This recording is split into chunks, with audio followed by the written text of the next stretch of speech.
L'ancien président américain a été reconnu coupable pour avoir dissimulé des paiements à l'actrice de film X pour acheter son silence. Les faits remontent à juste avant l'élection présidentielle de 2016. Donald Trump dénonce un procès truqué. Il promet de faire appel. Les réactions sont nombreuses à Washington. Nul n'est au-dessus des lois, a réagi un porte-parole de la Maison-Blanche. Du jury, Donald Trump est reconnu coupable des 34 chefs d'accusation qui pesaient contre lui.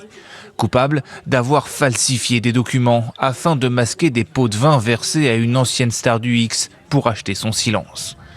Il devient ainsi le premier ancien président de l'histoire des États-Unis à être reconnu coupable d'un crime au pénal. À la sortie de l'audience, comme à son habitude, Donald Trump nie les faits. C'est un procès truqué, une honte. Le vrai verdict sera donné le 5 novembre par le peuple. Il sait ce qu'il s'est passé ici. Tout le monde sait ce qui s'est passé. Nous n'avons rien fait de mal. Je suis un homme innocent. C'est une honte. Il s'agissait d'un procès truqué par un juge avec un conflit d'intérêts. Un juge corrompu. Un procès truqué. Une honte. Mais ça va, je me bats au nom d'un pays, d'une constitution. Donald Trump encourt jusqu'à 4 ans de prison ferme, assorti d'une amende.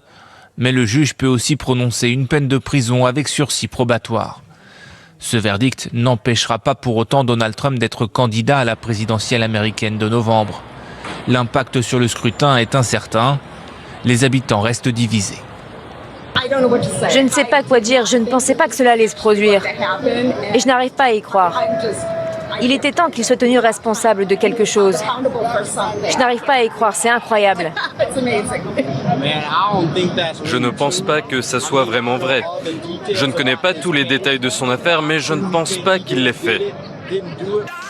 Donald Trump connaîtra sa peine le 11 juillet prochain, soit 4 jours avant la convention du Parti républicain, au cours de laquelle il doit officiellement être investi candidat de la droite américaine à la présidentielle.